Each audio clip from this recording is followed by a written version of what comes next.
Last class में हमने analogue electronics में बेसिक्स ऑफ डायोड पढ़ा था, जिसमें हमने कुछ डायोड के ऑपरेशंस देखे थे, डायोड को यूज़ कैसे करना है किसी सर्किट में, डायोड कब फॉरवर्ड बायस होगा, कब रिवर्स बायस होगा, और उसके कुछ सर्किट्स देखे थे हमने। आज हम पढ़ेंगे क्लिपर सर्किट के बारे में। तो बेसिकली क्लिपर सर्किट के डिफरेंट टाइप्स आज हम पढ़ेंगे, और एक पॉजिटिव सीरीज़ क्लिपर सर्किट का हम ऑपरेशन आज देखेंगे। तो पहले गाइस मैं बता दूं कि हम क्लिपर सर्किट क्यों पढ़ते हैं, क्लिपर सर्किट काम क्या आता है। तो बेसिकली क्लिपर सर्किट एक वेव शेपिंग सर्किट है, जिसके इनपुट पर अगर हम कोई वेव देते हैं तो वो क्लिप करके उसको आउटपुट पे शो करता है। तो जैसे मैं आपको एक एग्जांपल से बताता हूँ। बेसिकली अगर हमारे पास कोई वेव शेपिंग सर्किट है,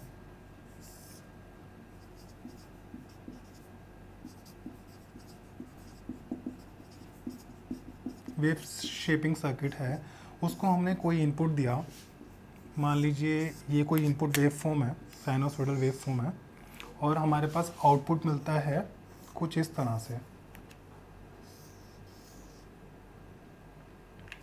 ठीक है, तो बेसिकली ये क्या कर रहा है, हमने इसको इनपुट दिया, वी इनपुट, हमको आउटपुट मिल रहा है कुछ इस तरह से। ये वेव को शेप कर रहा है, वेव को मॉडिफाई कर रहा है, वेव की शेप को मॉडिफाई कर रहा है, इसलिए हम इसको वेव शेपिंग सर्किट बोलते हैं। क्लिपर सर्किट को भी वेव शेपिंग सर्किट ही बोलते हैं। तो बेसिकली क्लिपर सर्किट एक वेव शेपिंग सर्किट होता है। अब क्लिपर सर्किट यूज़ कहाँ होगा, क्यों क्लिपर सर्किट का यूज़ करते हैं, क्या है क्लिपर सर्किट। तो बेसिकली मैं बता दूं, जैसे मैंने आपको बताया कि फॉर एग्जांपल अगर हम कोई सिग्नल टेलीकास्ट कर रहे हैं, ये एक सिग्नल है, स्क्वायर वेव सिग्नल है, इसको हम एक चैनल के थ्रू टेलीकास्ट कर रहे हैं, और इस चैनल में कोई नॉइज़ इंट्रोड्यूस होती है, हर जगह नॉइज़ होती है। तो ये जो स्क्वायर वेव सिग्नल है ये थोड़ा डिस्टॉर्ट होगा, और डिस्टॉर्ट होके हमारे पास कुछ इस तरह आएगा। कैसे?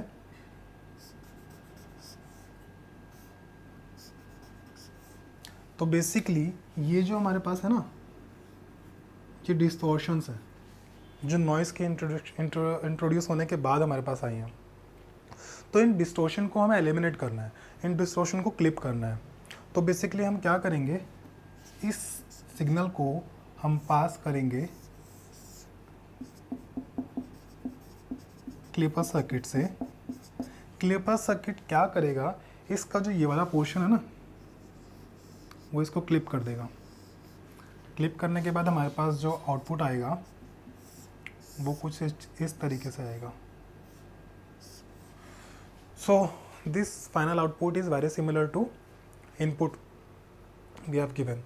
इसका मतलब क्या करा कि जब हम किसी भी सिग्नल को ट्रांसमिट कर रहे हैं उसमें कुछ डिस्टॉर्शंस आ रही हैं, उस डिस्टॉर्शन को क्लिप करने के लिए हमने क्लिपर सर्किट यूज़ करा, और हमारे पास आउटपुट सेम एज इनपुट की तरह आ गया।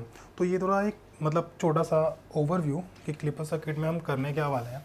अब ये वेव शेप को क्लिप कैसे करेगा, और कैसे हम इसको यूज़ करेंगे अपने एनालॉग इलेक्ट्रॉनिक्स के कोर्स में, और इससे किस टाइप के क्वेश्चंस बनते हैं गेट में और ईएससी में, वो हम देखेंगे। अभी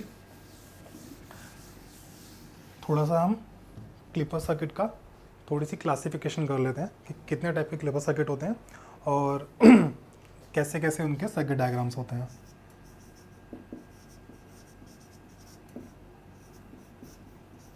तो बेसिकली जनरल तौर पे क्लिपर सर्किट को हम दो पार्ट में डिवाइड करते हैं। पहला सीरीज क्लिपर सर्किट, दूसरा शंट क्लिपर सर्किट।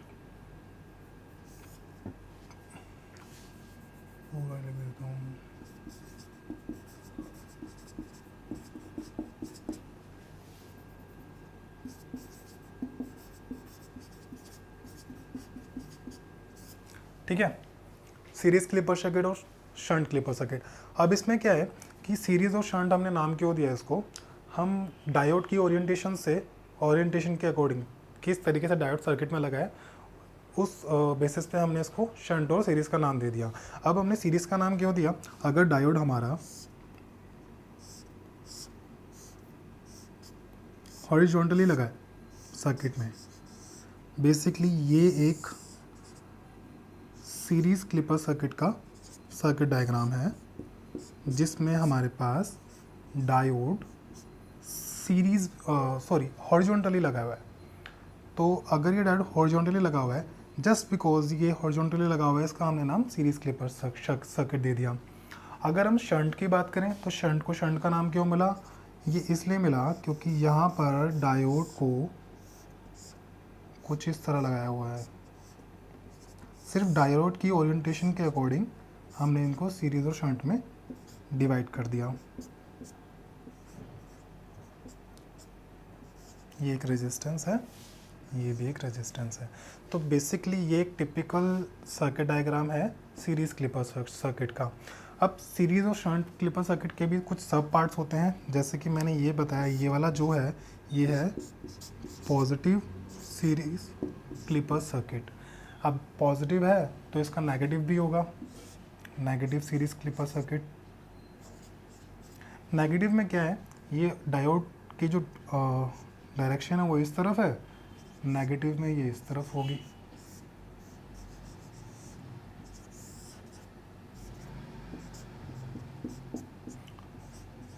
बेसिकली जितनी बार आप ये सर्किट डायग्राम बनाओगे उतना ज़्यादा आपको चीज़ें याद होंगी। ऐसे ही शंट क्लिपर में ये जो है ये है positive shunt clipper circuit, positive shunt clipper circuit.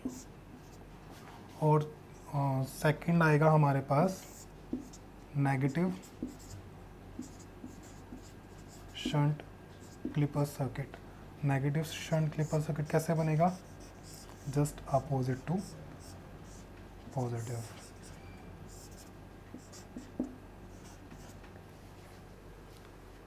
ठीक है, तो बेसिकली क्लिपर सर्किट को हमने दो पार्ट में डिवाइड किया, सीरीज क्लिपर सर्किट और शंट क्लिपर सर्किट। उसको भी हमने positive series clipper circuit, negative series clipper circuit, positive shunt clipper circuit, negative shunt clipper circuit. तो बेसिकली हमें करना क्या है, आज की क्लास में हम पॉजिटिव सीरीज क्लिपर सर्किट को डिस्कस करेंगे बस, बाकी ये बाद में करेंगे। तो कुछ ऐसा याद करने की ज़रूरत नहीं है कि तुम्हें सर्किट डायग्राम याद नहीं हो रहा, डायोड की ओरिएंटेशन नहीं पता तो इस पर से कुछ प्रॉब्लम होगी, कुछ भी नहीं होगा। स्टार्टिंग में आप तुम्हें बस एक बार गो थ्रू करना है ये चीज़ें बार बार। जब आप अपनी कॉपी पे अपने नोट्स में जितनी बार मैं ये डायग्राम्स बना रहा हूँ, मैं ये सर्किट्स बना रहा हूँ, उतनी बार अगर आप बनाओगे तो आपको ईजिली याद हो जाएंगे 3-4 क्लास के बाद ही। तो आज हम स्टार्ट कर रहे हैं अपना पॉजिटिव सीरीज क्लिपर सर्किट। थोड़ा डीपली एनालाइज करेंगे और मैं आपको चीज़ें रटवा नहीं रहा हूँ। जो भी डायग्राम, जो भी सर्किट मैं बता रहा हूँ उसका ऑपरेशन और उसकी वर्किंग ज़रूर बताऊँगा। आपको कुछ भी चीज़ रटनी नहीं है, कुछ भी नहीं रटना, सिर्फ समझना है। तो basically positive series clipper circuit का डायग्राम ये है, ठीक है। V input plus minus V output plus minus R। अब यहाँ पर क्या है कि हम इनपुट पे कोई भी वेवफॉर्म देंगे। मान लीजिए हमने इनपुट पर दिया है इसको Vm साइन ओमेगा टी, जिसकी वेवफॉर्म कुछ ऐसी है।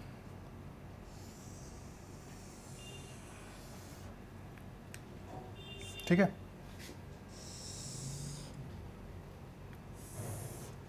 ये हमारे पास Vm हो गया,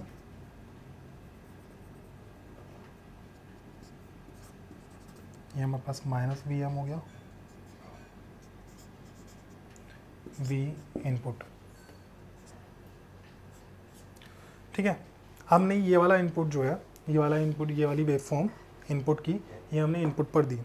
अब हमें आउटपुट क्या मिलेगा, हमें ये एनालाइज करना है। किसी भी क्लिपर सर्किट में यही होता है कि आपको इनपुट दिया है, आपको आउटपुट एनालाइज करना होता है। उसका ऑपरेशन अगर आपको पता हो कि डायोड कब कैसे ऑपरेट कर रहा है, आप ये इजीली कैलकुलेट कर सकते हैं। डायोड की जितने भी बेसिक्स ऑपरेशन थे कि वो कब रिवर्स बायस होगा, कब फॉरवर्ड बायस होगा, मैंने लास्ट क्लास में बताया था आपको। तो आप वो क्लास देख लेना अगर आपको डायोड के ऑपरेशंस के बारे में जानना है तो। इसके बाद अगर हम देखें तो हमने इनपुट पर ये वाली वेवफॉर्म दी है, तो इस वेवफॉर्म को हम दो पार्ट में डिवाइड कर सकते हैं। पहला 0 से पाई एंड पाई से 2 पाई। 0 से पाई पॉजिटिव पार्ट ऑफ वेवफॉर्म और पाई से 2 पाई नेगेटिव पार्ट ऑफ वेवफॉर्म। अब हम यहाँ पर केस 1 लेते हैं जिसमें हम डिस्कस करेंगे ओनली वेवफॉर्म 0 से पाई के बीच। दैट मीन्स ओमेगा टी जो है वो 0 से पाई के बीच है, only positive half cycle. Clipper circuit में एक इम्पॉर्टेंट चीज़ आपको याद रखनी है जो मैं अभी बताता हूँ।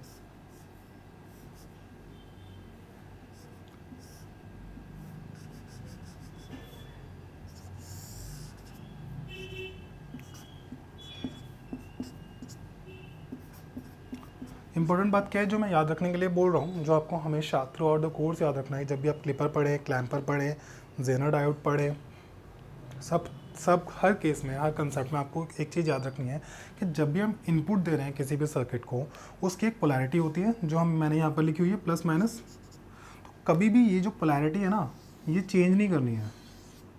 चेंज मतलब किस सेंस में नहीं करनी है मैं बताता हूँ। अब अगर आप इनपुट दोगे, हम अभी पॉजिटिव हाफ साइकिल दे रहे हैं, तो पॉजिटिव और नेगेटिव ये अब ठीक है। लेकिन अगर आप सोचो कि अगर जब नेगेटिव हाफ साइकिल देंगे, इसमें नेगेटिव साइकिल देंगे, इसलिए ये पोलैरिटी चेंज हो जाएगी, ऊपर नेगेटिव नीचे पॉजिटिव आ जाएगा, तो ऐसा बिल्कुल नहीं करना होता। ये चीज़ बहुत ज़्यादा ध्यान देने वाली बात है। ये चीज़ कभी भी, ये गलती कभी नहीं करेंगे। हमेशा हमेशा जो पोलैरिटी हमने मार्क की है, हमेशा यही पोलैरिटी रहेगी, चाहे सिग्नल नेगेटिव जा रहा हो, चाहे सिग्नल पॉजिटिव जा रहा हो, हमें उससे कोई मतलब नहीं है। जैसे जैसे सिग्नल को डील करेंगे, अगर हम पॉजिटिव हाफ डील कर रहे हैं तो पॉजिटिव हाफ के बारे में सोचेंगे, नेगेटिव हाफ डील करें तो नेगेटिव हाफ के बारे में सोचेंगे। बट यहाँ पर हमेशा डोनेशन जो नोटेशन होनी चाहिए, नोटेशन प्लस और माइनस की ही होनी चाहिए, नोटेशन चेंज नहीं होनी चाहिए। चेंज अगर हम कर देंगे तो बहुत ज़्यादा प्रॉब्लम हो जाएगी, कॉम्प्लिकेटेड हो जाएगा बहुत ज़्यादा क्वेश्चन। हम इस बेसिस पे चेंज नहीं करेंगे कि इनपुट वेवफॉर्म क्या है, हम हमेशा पॉजिटिव और नेगेटिव इसको रखेंगे। अब क्या है कि अगर मैं इस ड्यूरेशन में देखूं, 0 से पाई की ड्यूरेशन में, जो कि मेरी ये ड्यूरेशन है, मैं इसको पॉजिटिव हाफ साइकिल इनपुट में दे रहा हूँ। इसका मतलब क्या है कि इनपुट का पॉजिटिव पार्ट ही जा रहा है खाली। ये डायोड है, डायोड के दो टर्मिनल हैं, ये पी टर्मिनल है, ये एन टर्मिनल है। इनपुट से डायोड के एन पर कौन सा पार्ट जा रहा है? पॉजिटिव पार्ट ऑफ इनपुट, ठीक है। Positive part of input diode के एन पर जा रहा है, और पी पर कुछ नहीं है। पॉजिटिव पार्ट एन पर पॉजिटिव पार्ट जा रहा है, पी पर कुछ नहीं है। तो बेसिकली एन का जो पोटेंशियल डिफरेंस है, जो एन पर पोटेंशियल है, वो पी से ज़्यादा है, ये हमें पता लग रहा है। और अगर इस डायोड को मैं बाहर निकालूँ, यहाँ पर इसको हम अच्छे से एनालाइज कर लेते हैं बाहर निकाल के एक बार। अगर मैं देखूँ ये एन है, ये पी है, एन पर जो है पोटेंशियल ज़्यादा है, पी पर पोटेंशियल कम है। एन पर जो है पॉजिटिव ऑफ वी एम है, स्टार्टिंग के केस में मैं हायर वैल्यू ले लेता हूँ, maximum value positive of V M है, और पी के केस में हमेशा वी एम से एन से वैल्यू कम होगी। तो बेसिकली एन के पास हमेशा पी से ज़्यादा वैल्यू है। पी हमेशा पॉजिटिव हाफ साइकिल में एन से ज़्यादा रहेगा, एन पी से हमेशा ज़्यादा रहेगा। तो इसका मतलब क्या हुआ कि एन के पास ज़्यादा वैल्यू है, एन के पास ज़्यादा पोटेंशियल वैल्यू है। ये जो डायोड है ये रिवर्स बायस होगा। रिवर्स बायस क्यों होगा? क्योंकि इनपुट की पॉजिटिव वैल्यू एन के पास है। डायोड को बाहर निकाला, एनालाइज किया, कंपेयर करके देखा किसकी वैल्यू ज़्यादा है, एन की वैल्यू ज़्यादा है, दैट मीन्स रिवर्स बायस होगा। अब अगर मैं इसको मॉडिफाई करूँ इस सारे सर्किट को यहाँ पर, तो ये कैसे मॉडिफाई होगा? एन की वैल्यू ज़्यादा है, रिवर्स बायस होगा, तो डायोड को हम रिप्लेस करेंगे ओपन सर्किट से। मैंने रिप्लेस कर दिया ओपन सर्किट से। इसके बाद ये रेजिस्टेंस, ये आउटपुट, ये इनपुट, ठीक है। अब अगर ये देखें कि हमारे पास आउटपुट क्या है इस टाइम पर, इस पोजीशन पे आउटपुट क्या है। डायोड को ओपन सर्किट कर दिया है, ये देखिए ओपन सर्किट, यहाँ से कोई करंट नहीं जा रहा सर्किट में, कोई करंट नहीं जा रहा सर्किट में, तो वी आउट की वैल्यू क्या हो जाएगी, 0 वोल्ट। ये हमारे केस 1 का रिजल्ट है। दैट मीन्स अगर हम इनपुट की पॉजिटिव वेव देते हैं सर्किट में तो हमारे पास आउटपुट क्या आ रहा है, 0 वोल्ट। ठीक है, इनपुट की पॉजिटिव वेव पे आउटपुट 0 वोल्ट आ रहा है। कैसे आ रहा है, पॉजिटिव वेव देंगे, एन पर पॉजिटिव है, पी पर एन पे एन से नेगेटिव कम है, एन पर पॉजिटिव वैल्यू ऑफ इनपुट है, एन का पोटेंशियल ज़्यादा है। पी एन डायोड में एन का पोटेंशियल अगर ज़्यादा होता है तो डायोड रिवर्स बायस होता है।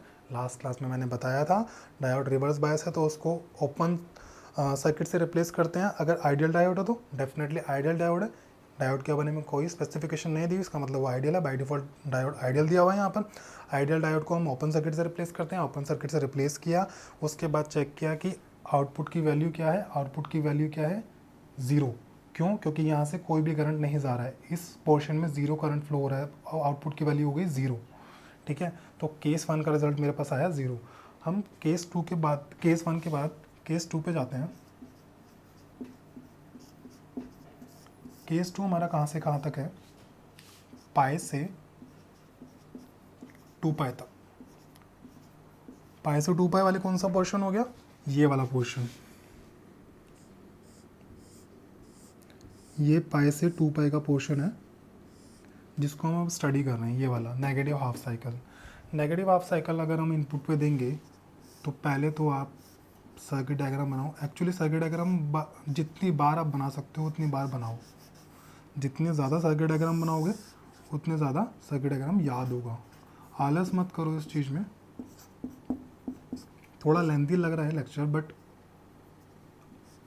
अगर हर बार सर्किट डायग्राम बनाओगे मेरे साथ ना तो सर्किट डायग्राम यूँ याद हो जाएंगे और फिर क्वेश्चन को देखने के बाद ये नहीं सोचना पड़ेगा कि ये आखिर किस कंसेप्ट से क्वेश्चन है। कभी कभी सर्किट डायग्राम देख के ये नहीं पता लगता कि किस कंसेप्ट से क्वेश्चन है, अगर तुम्हें सर्किट डायग्राम याद नहीं है तो। अगर सर्किट डायग्राम याद हो जाएंगे तो देख के ही पता लग जाएगा कि क्लिपर का है, क्लैम्पर का है, कौन सा क्लिपर है, नेगेटिव है, शंट है, पॉजिटिव है। तो अब हम बेसिकली क्या कर रहे हैं, जो नेगेटिव हाफ साइकिल है उसके लिए हम ऑपरेशन कर रहे हैं। नेगेटिव हाफ साइकिल में मैंने पोलैरिटी चेंज नहीं की है। नेगेटिव हाफ साइकिल में इनपुट का negative part of input, negative part of input हम एन को दे रहे हैं।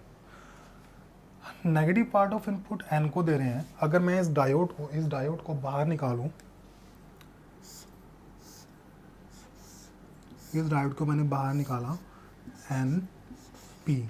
अगर मैं इस एन पर नेगेटिव पोर्शन ऑफ इनपुट दे रहा हूँ, मतलब नेगेटिव वैल्यू दे रहा हूँ, तो पी का पोटेंशियल, पी पर जो पोटेंशियल है वो एन के पोटेंशियल से ज़्यादा होगा।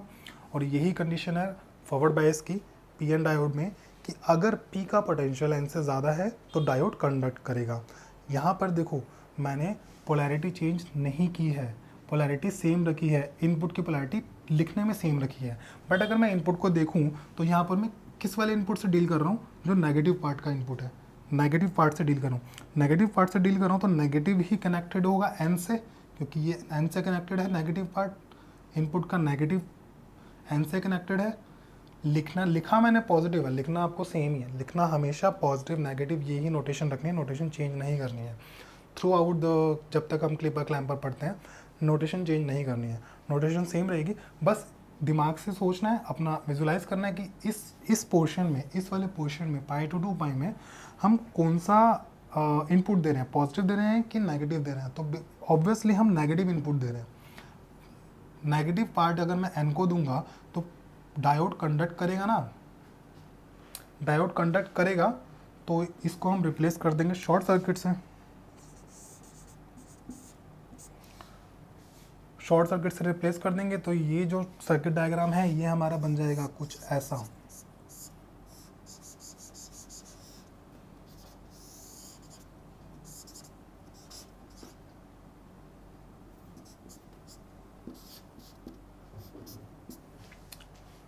ठीक है। अब अगर ये कुछ ऐसा बन गया, अब इस केस में हमारा आउटपुट क्या होगा? इस केस में हमें आउटपुट निकालने के लिए थोड़ा सा बस सिंपली सोचना है, कुछ केवीएल नहीं लगाना, कोई केसीएल नहीं लगाना। वैसे ये केवीएल केसीएल से भी हो जाएगा, बट पहले इजी पे जाएंगे हम। इजी पे क्या है? आउटपुट क्या है? आउटपुट वो वोल्टेज है जो इस आर के अक्रॉस, ये रेजिस्टेंस है, आउटपुट वो वोल्टेज है जो इस आर के अक्रॉस है, ये वाला, यही वोल्टेज आउटपुट है, आउटपुट यही वोल्टेज है, और इसी के अक्रॉस इनपुट है।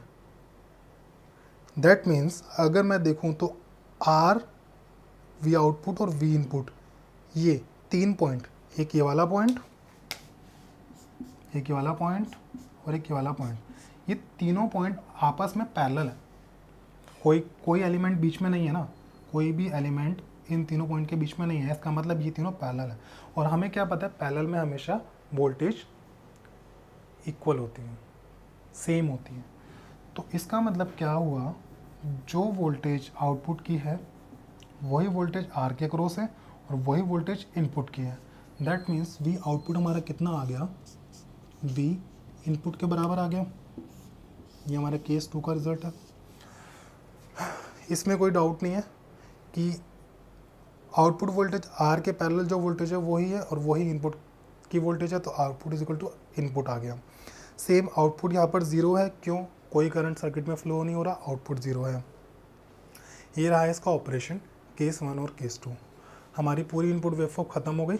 अब इसके बाद जो वेवफॉर्म होगी वो सेम ऐसे ही सीक्वेंस आगे बढ़ेगा। अगर हम इस केस में देखें, जब हमने नेगेटिव दिया था, जब हमने नेगेटिव हाफ साइकिल दी थी, तब हमारा आउटपुट क्या आ रहा है, output is equal to input. तो नेगेटिव केस में output will follow the input waveform which is this one. ये इनपुट है, ये आउटपुट है। जब इनपुट वेवफॉर्म पॉजिटिव थी तब आउटपुट वेवफॉर्म 0 थी, ये रहा 0। जब इनपुट वेवफॉर्म नेगेटिव हुई तब आउटपुट वेवफॉर्म आ गई इनपुट के बराबर, जो कि है ये। ठीक है, अब ऑपरेशन कंप्लीट हो गया। अब एक नॉर्मल बात है जो हम क्लिपर, क्लैंपर सर्किट और आगे वाले सर्किट में करेंगे, वो ये है कि ये जो वेवफॉर्म है ना, ये हमने अभी तो बना ली, क्योंकि ये बहुत इजी सा सर्किट था, बहुत नॉर्मल सर्किट था, हमने इसकी वेवफॉर्म ऐसे बना ली, इतना बेसिक हमें समझ आ रहा है। जब हम आगे जाएंगे जहाँ पर रेफरेंस वोल्टेज और थोड़ा सा सर्किट कॉम्प्लिकेटेड हो जाएगा, तब ये वेवफॉर्म बनाना थोड़ा डिफिकल्ट होता है। तो हम वेवफॉर्म पे रिलाय ना करके उस टाइम पर कैरेक्टरिस्टिक्स पे रिलाय करते हैं, जिन्हें हम बोलते हैं ट्रांसफ़र कैरेक्टरिस्टिक्स। तो किसी भी क्लिपर सर्किट के ट्रांसफ़र कैरेक्टरिस्टिक्स बनाए कैसे, यहाँ तक अब सब समझ आ गया, यहाँ तक पूरा क्लियर है, सब कुछ क्लियर हो गया। लेकिन अब बात आती है ट्रांसफ़र कैरेक्टरिस्टिक्स पे। मैं इस वाले उसको मिटा देता हूँ। ट्रांसफ़र कैरेक्टरिस्टिक्स का मतलब क्या होता है, characteristics between output voltage and input voltage, V out और वी इन। ठीक है, जो वी आउट और वी इन है ना, कि कितना हम वी इन दे रहे हैं, कितना आउटपुट मिल रहा है, इन दोनों के बीच का जो रिलेशन है वो हमें बताता है ट्रांसफ़र कैरेक्टरिस्टिक्स। ठीक है, अब ट्रांसफ़र कैरेक्टरिस्टिक्स निकालना कैसे है, कुछ नहीं, जैसा आपने ऑपरेशन किया बस ऐसा ही सोचना है। सोचना कैसे है, अब अगर हम देखें वी आउटपुट, जब वी इनपुट पॉजिटिव था, एक्चुअली जब इनपुट हमारा पॉजिटिव था तो वी आउटपुट कितना आ रहा था हमारे पास, 0। यहाँ से पता लग रहा है ये 0 से पाई इनपुट है, 0 से पाई अगर इनपुट पॉजिटिव था तो हमारा आउटपुट क्या आ रहा था, 0। अगर मैं देखूँ कि अगर मैं इनपुट कुछ भी दूँ, आउटपुट मेरा क्या होगा, 0। यहाँ पे हमने अभी इसको फाइंड आउट किया, आउटपुट कुछ भी दूँ, इनपुट कुछ भी दूँ, आउटपुट 0 ही होगा। तो इस केस में, इस क्वाड्रेंट में हमेशा हमारे पास 0 वैल्यू मिलेगी, कुछ नहीं मिलेगा। लेकिन अगर मैं सेकंड बार देखूँ कि जब मैं इनपुट नेगेटिव दे रहा हूँ तो मेरा आउटपुट इनपुट के बराबर आ रहा है, ये वाला। अगर मैं इनपुट नेगेटिव दे रहा हूँ, ये वाला, तो मेरा आउटपुट इनपुट के बराबर आ रहा है। मतलब क्या हुआ, अगर मैं वी इनपुट 5 वोल्ट दे रहा हूँ तो वी आउटपुट भी कितना आएगा 5 वोल्ट। नेगेटिव बट पॉजिटिव दे रहा हूँ तो मेरा जीरो आ रहा है मुझे पता है, बट अगर मैं इनपुट -5 वोल्ट दे रहा हूँ तो मेरा आउटपुट -5 वोल्ट आएगा। अगर मैं वी इनपुट -1 वोल्ट दे रहा हूँ तो मेरा वी आउटपुट भी -1 वोल्ट आएगा। तो ये ट्रेंड चल रहा है। इसका मतलब अगर मैं यहाँ से देखूँ -1 दिया, ये वी इनपुट की वी आउटपुट की है, -1 दिया यहाँ पर तो मेरा आउटपुट भी -1 आया। मैंने -2 दिया तो मेरा आउटपुट भी -2 आया। ऐसे ही जितना माइनस देता रहूँगा उतना मेरा आउटपुट आएगा। तो बेसिकली ये एक स्लोप बन जाएगा जिसकी स्लोप वैल्यू होगी 1। क्यों होगी? जिस रेशो से आउटपुट चेंज हो रहा है उसी रेशो से इनपुट चेंज हो रहा है। स्लोप बेसिकली होता क्या है? Change in x with respect to change in y। और जिस वैल्यू से x की वैल्यू चेंज हो रही है, जिस रेशो से x की वैल्यू चेंज हो रही है उसी रेशो से y की वैल्यू चेंज हो रही है, इसलिए इनके जो स्लोप है वो है 1। अब इसका मतलब क्या हुआ? यहाँ पर हम क्या मतलब इस ट्रांसफ़र कैरेक्टरिस्टिक से क्या निकाल सकते हैं? सब कुछ समझ आ गया। मेन चीज़ है इसको समझना, क्योंकि आगे आने वाले जितने भी सर्किट हैं, क्लिपर सर्किट के जितने भी पार्ट हैं, शंट और नेगेटिव, उसमें हम देखेंगे कि कैसे हम, अगर हमें आउटपुट कैरेक्टरिस्टिक्स पता है तो हम पूरे क्लिपर सर्किट को डिफाइन कर सकते हैं। तो आउटपुट कैरेक्टरिस्टिक्स को याद नहीं करना, कुछ नहीं करना, बस आपको देख के बताना है। इसको देख के क्या लग रहा है थोड़ा सा समझो इसको। फर्स्ट क्वाड्रेंट में अगर मैं कोई भी वैल्यू इनपुट की देता हूँ तो मेरा आउटपुट 0 ही रहेगा। दैट मीन्स ये इनपुट की पॉजिटिव वैल्यू के लिए काम नहीं कर रहा, इनपुट की पॉजिटिव वैल्यू के लिए कोई आउटपुट नहीं दे रहा। बट अगर मैं देखूँ यहाँ पर इनपुट की मैं अगर जो वैल्यू देता हूँ ये आउटपुट की सेम वैल्यू देता है, बट इनपुट की कौन सी वैल्यू पे सेम वैल्यू दे रहा है? नेगेटिव वैल्यू पे। दैट मीन्स ये नेगेटिव इनपुट पे काम कर रहा है। इसका मतलब क्या है? ये पूरा पॉजिटिव एरिया, पूरा पॉजिटिव पार्ट क्लिप कर रहा है। ये जो पार्ट है ना, राइट से मैं कर रहा हूँ, ये इसको क्लिप कर रहा है, इसीलिए इसको हम पॉजिटिव क्लिपर सर्किट बोलते हैं। मैंने कहीं लिखा है? नहीं।